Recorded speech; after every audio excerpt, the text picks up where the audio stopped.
drivers in this field, 18 to 73. Replay here what happened to Clay Greenfield. Yeah, and it looked like Matt just kind of got into the back bumper a little bit, and I don't know, he just kind of got out of there and said, I don't like that at all, and hooked a left. That's a pretty wicked left to take. I don't know if I understand exactly everything that happened there. We had a couple that had to drop to the rear as well. Jake Garcia in the 13, Gio Ruggiero in the 17 as well. Big move. You see it now. That's a move they practiced for later, right? He was able to push him. Honeycutt was able to push Rhodes down the back straightaway and slip him, right? Slip him to the inside. Oh, Caden Honeycutt goes around.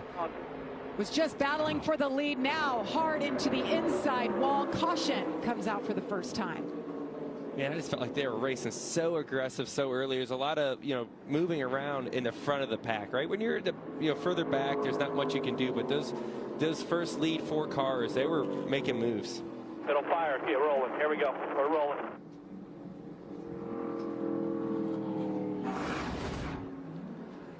Let's see what happened here coming off of turn 4. Watch the lead truck here, 45. Yeah, you're going to see the 38 get to the back bumper of the 45 just a little. Oh, got a little bit loose right there. It looked like it hit. There's some bumps coming off of turn 4 right there, and sometimes it'll just get the truck loose, or if you touch that splitter just barely on the apron, it'll make that truck come around. 4 laps in, 96 to go. We are under caution for this incident right here. Caden Honeycutt, first crash of the night.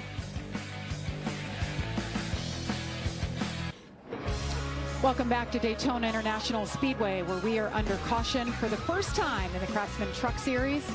It was a single truck incident involving Caden Honeycutt. So let's take another look at this. Yeah, it looks like the 45 truck actually gets a little bit out of shape, and kind of questionable as to whether the 38 even touched him. First off, this is an aggressive move. You see the move here, a little block. He's got to go under the line a little bit. Questionable call there, but there you see a tight clear. Couldn't quite clear him, right? Comes back down. And this is where it gets tight off of turn 4. Or I should say loose off of turn 4. And the unique part about turn 4, no matter what you're driving, in a way that the 38 truck kind of came up on that back of the 45 truck, when you start rushing up on the truck in front of you, it starts to make the truck in front of you get a little bit loose, and you saw the 45 get loose because it probably started taking some air off the back of that 45 truck, and then he wound up having to chase the truck up a little bit and wound up spun out. And I think this is something we heard Ty Majeski talk about when we interviewed him under the pace laps. He said handling is going to come into play tonight. Boy, 4 laps into the race, we've seen handling come into play. And it's always such a fine balance. When I own the truck teams, I don't think it's changed much as far as drag versus downforce. And you have to be able to be comfortable being pushed and not get to the point where you're almost comfortable being pushed, where you're not even actually being pushed and the truck gets loose, because you can't drive it like that. So this is also a learning situation to where the 45 didn't know anything about his truck because they didn't practice. Amanda? Unfortunate for Matt Crafton. And that truck that was just behind him that he was waving to, that was Norm Benning, the 73-year-old we talked about, that just said he's going to do this until they tell him he's got to go home. He actually had the best line earlier after he qualified. He said, I just love racing so much, and the doctor doesn't have a fix for it. Something I see up here in the front here, Ben Rhodes and the 56 of Johnny Sauter, they've stayed committed to each other. There's been times that Ben has gotten cleared out in front of the whole field. He could have picked the bottom lane or the top lane. He's stuck with his teammate. That means he trusts his teammate. That's one thing that's so important when you have your teammate behind you. It's just a trust factor. And now you see Grant Enfinger up front. But when you have your teammate with you, he's going to go with you when you make a move. So sometimes, even though it might be a short-term loss to keep your teammate with you, it could be a long-term gain because you got your friend. Well, there's obviously been a conversation in the Ford camp. There's 6 of them lined up behind Grant Enfinger, and having that commitment from a manufacturer on the outside lane right there. You see 1, 2, 3, 4, 5 Fords lined up on the outside. I'm bad at math, but it's fun to see those guys behind you when you know they're not moving. Look at that. Our pylon just lit up blue. Oh, yeah, all the Fords are spinning around the number 5. That's Tony Breidinger. She gets it. Thought she had a chance to save it. Caution's out. Try to get coming down. Caution is out for the second time. And Tony's got 4 flat tires right there. I don't believe the left side is completely detrimental to her night. I'd have to see it again. It's nice she was able to bring it down pit road right away, bring it into her pit box. As we take a look at what happened. We see turn 4 again. Gets a little loose. Same thing. And turn 4 to me was always one of those corners that you had to anticipate where your truck was going to be. I felt like I always needed to start having a little bit of wheel unloaded out of the truck. If you got to that part of the corner where you needed to, the banking started to flatten out, I always felt like I needed to have the wheel unwound right there, or the truck would snap the back around if I had the front tires turned too far. I always felt like I needed to be in a good position with the wheel somewhat straight coming off turn 4. You know what happens is you start to get tight and you start putting your hands more and more left turn, and then it flattens out and your car or your truck bites and it'll make you free. Let's listen to Tony Breidinger's radio. Sorry, I was going to say I was free. I was just so free there, like those last 2 laps. Yeah, all good. Here we are. And this is something that they all have to learn, and that's 2 trucks that we've seen loose in the same spot. That's not abnormal here. That turn 4 situation with the loose and the way that the truck bounces and the way that the asphalt and banking unloads right there, you have to anticipate that. Sometimes I would just breathe the throttle or get up off the racetrack just a little bit in the middle of the corner so that you could have a little straighter exit. You can't do much when you're side by side, but you have to anticipate that loose and be ready for anything off of turn 4. You know, when people ask the difference of Talladega and Daytona, because everyone thinks it's so similar, we talked about the width of the racetrack being one thing, but the other big piece is that turn 4 exit. The handling matters, and it's becoming more and more of a big deal as the asphalt's starting to wear out here. And there's no speedometer in these trucks. This is all done by RPM, and I think it's even harder in the Truck Series and in the Xfinity Series because you do it off the lights on your tack. It's not quite as easy to do as it is in the Cup car, but you want to push that as much as possible. You got to remember, these guys didn't get any practice throughout the day, so they didn't get to run up and down pit road and really get that dialed in on their pit road speed. But this explains why they gave up the lead earlier in the race to get all the Fords together. He said, we're going to get the Fords together to do some goofy strategy. Here's the goofy strategy. Now, here's where I'm talking about where they're going to make speed. See how they're catching Parker Kligerman in front of them. Oh, and here's a caution. This is what's going to screw the whole thing up. I was just going to say their plan worked out until now. Greenfield hard into the inside wall. That'll bring out our 6th caution of the night. So all the Chevrolets pitted, all the Toyotas pitted, Ford's still out there. And this is the risk for the Fords. They were trying to make time and get ahead so much, and after they make their green flag pit stop, they're battling it out just between themselves. But if their caution comes out like it just did, now they have to pit. All the other trucks have already pitted and are still on the lead lap. They're in trouble. Here's what happened to Clay Greenfield. 95 truck, the yellow one. Turn 4 again. And third time tonight. Yeah, and the way that those trucks and all the cars go over that section of the corner, we've talked about it all night. They just get free right there, and sometimes they get tight and you wind up with wheel, but then it snaps. So that loose condition has definitely popped up several times tonight. I think it's just getting worse and worse over the years. Yeah. I don't remember it being this bad in the Truck Series. It seems like just over time, the track loses grip, right? The asphalt gets a little bit worn out. And a lot of it depends on how aggressive you want to be. We talked about that too, Kevin, about downforce versus drag. You want your truck to go fast on the straightaways, but you got to have some handling, especially late in the run as your tires wear out like we had right there. Everywhere but the seat. The seat is leather. Alan, we get it. You love your bike. We do too. That's why we're America's #1 motorcycle insurer. But do you have to wedge it into everything? What? I don't do that. This reminds me of my bike. The Wolf was about the size of my new motorcycle. Have you seen it, by the way? Happy birthday, Grandma! Really? Look how the brushstrokes follow the line on a gas tank. Hey! Brought my +1.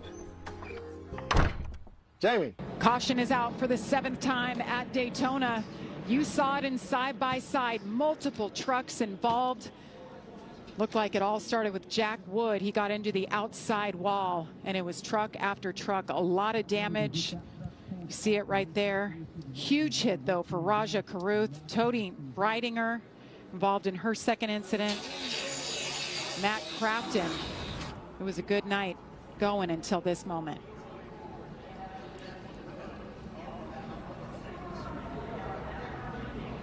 You see that we're trying to see where exactly this all started right here. Yeah. What did you see there, Joseph? Trouble. I think there's a checkup early ahead of them when the 11. Let's watch that back one more time. Yeah, it's already kind of started there. Back to that aerial view, the 11 gets to the outside of the truck that was in front of him, and he didn't mean to. And I think he lifted here, right here, the 19 and the 11, right here. I think they see how he gets up next to him. It doesn't mean to. It kind of checks up everything back here, and then it kind of pushes the 91 a little bit sideways to where Ben Rhodes gets to his outside a little bit and gets the timing off and just clips him in the corner of his bumper, and that just sets off a chain reaction of just trucks getting destroyed. Yeah, and the further that you get back, when those trucks check up in the front of that line right there, and then all of a sudden the trucks that are 2 or 3 behind you don't see anything happening, and they keep shoving you, and you're trying to let off, and you get into the outside like we saw Ben Rhodes do into the right rear quarter panel there, and it just sets this wreck off. Yeah, I mean, you got to think. I mean, you're all over the truck in front of you. All you see is rear spoiler. So when that truck checks up, there's no time for you to really, adapt or adjust to that, and then you just run into each other. And you saw the flames come out of the pipes of the 99 truck in that shot right there. That was a big hit by Michael McDowell in the 07, head on. There's the 71. Look at Raja Caruth. That's the worst slide. The worst feeling, I think, in motorsports, because it's the longest slide, knowing an impact is coming your way. And you just hope it doesn't hurt that bad. But that's a pretty good hit there. Just destroyed the truck front to back. Onboard the Ford Performance, onboard Ty Majeski. And that's what I'm talking about right there. Like, you didn't hear a lot of throttle lift, and he was being shoved from behind. And Ben Rhodes was the one seeing all the action. Those guys, at this point in the race, it's just push until something happens. And unfortunately for all of them, the something that was happening was 2 trucks in front of them, and they kind of pushed Ben into the checkup. 8 trucks involved. The 7th caution of the night.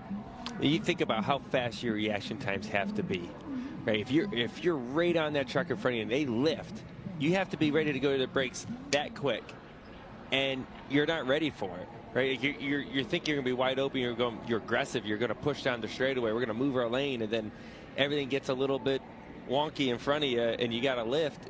It's gonna set off the chain reaction. And look who's behind them. Lane Riggs had to leave and bail on his teammate Chandler Smith, who fell right behind him. Now he's made his way up just a little bit with all that damage. Well, Chandler Smith is in a way better position behind these trucks than he was leading. He's not having to push as much air, so that's really the only option that Chandler Smith has, is to be a good pusher now because of the damage that he has on the front of his truck. 100%. Third lane trying to form up top.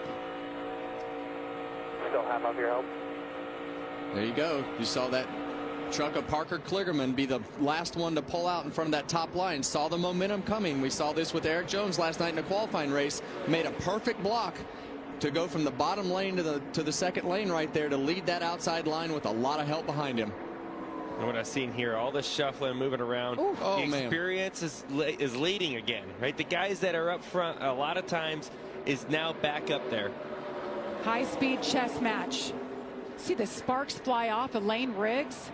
Got too far down on the bottom. And that's what Lane Riggs needed. He needed that. He needed a truck that was fast enough. Even though Ben Rhodes has damage, I think it's better than the 38 truck. You see that 38 truck just cannot hang with the back bumper of that 34. Yeah, look at the alliances here. Yeah, Parker Kligerman is a Chevy. He's by himself. He's got 2 Toyotas behind him in that lane. I'm not feeling too good if I'm Parker. You see the 17 truck shoot through the middle. Wow, look at how the 99 of Ben Rhodes is the leader there on the bottom, was moving around so much into turn 3. Look at Parker Kligerman, two-time winner at Talladega, a part-time driver, full-time broadcaster now. White flag is in the air. 1 lap to go from Daytona. That third lane, a lot of energy on the outside. Yeah, and this is now going to become a pushing contest as you see Parker Kligerman up the racetrack. He's got that outside lane behind him, and he thought that lane was going to have the momentum with Johnny Sauter behind him. And here comes the run for Johnny Sauter. If he could hang on to his truck. He's got his teammates behind him. Ben Rhodes goes up, gets into the trucks on the outside. Ben Rhodes goes around. Sauter goes around. Parker Kligerman out front. Corey Heim behind him. They're wrecking behind him. Lane Riggs goes around. More trucks wreck. Caution light is out. Put it out. I got him wrecking off of 4. Parker Kligerman. See the caution, yellow flag with the checkered flag in the air. Unofficially, Parker Kligerman was the leader at the time of caution. So let's take a look back from the overhead shot and see where it all started here. well, you see they're obviously 3 wide off of turn 2, and as they head down the backstretch, Parker in the top lane right there, you see the 66 of Sauter and the trucks behind him start to get kind of all over the place, and then they finally got each other out of control in the bottom lane and shot them up the racetrack into the 66, and that kind of turned it all into a mess. Yeah, I really thought down the back straightaway there, that top lane with Johnny Sauter had the gap to Parker. He was out there pretty far, had the push coming to him. That was going to be the run that was going to take the lead right here down the back straightaway. I thought that run right there, he was going to clear to 99. He was going to be able to get underneath him, but the push wasn't clean, and that's really what changed everything. And all the other pushes weren't clean either. It ended up being a disaster. Well, when you get to the end of these races, you just push until something happens, and that's what happened right there. You just have the biggest pushes that you've had all night. But this is also the reason that you want to be the leader. Just as we talked earlier in the race, you want to be in the lead to take control in case this happens, because 9 times out of 10 it does. Right, and this is the second crash, if you will. There was one down the back straightaway, and then it kind of kept going.